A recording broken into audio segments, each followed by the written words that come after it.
Hi guys, quick tip lang today kung paano ko inalagaan yung anit ko habang naka-braids kasi super katin na siya at may konting hapde.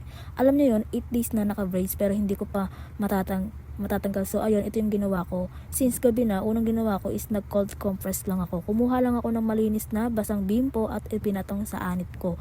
Mga 5 to 10 minutes lang. Super helpful siya kasi nakakabawas agad ng hapdi at kati. Then, niluwagan ko yung braids ko lalo na sa may hairline. Alam nyo, minsan yung tension lang ng braids ang dahilan ng irritation kaya importante na maluwag siya kahit overnight.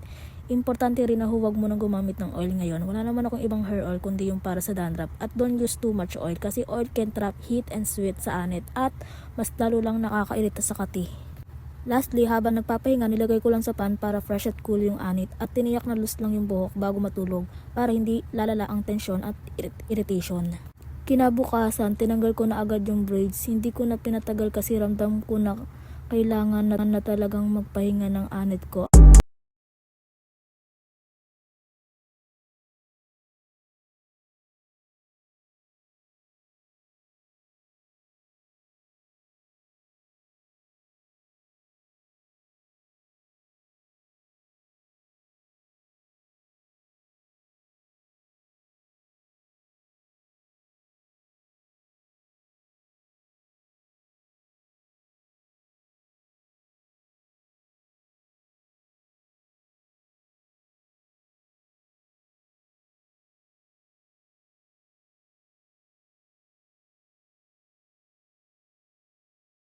Tanggalin, nag-shampoo ako gamit ang mild or baby shampoo. Gentle lang po ako sa anit at walang kuskus.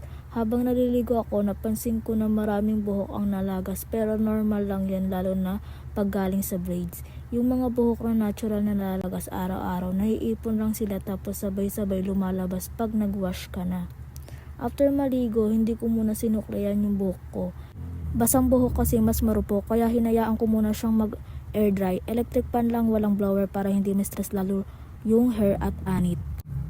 So guys, ang pinaka-importante, listen to your scalp. Kapag masyadong makati o may hapdi, hair health first. Mas okay tanggalin muna yung braids kaysa masira yung buhok o anit.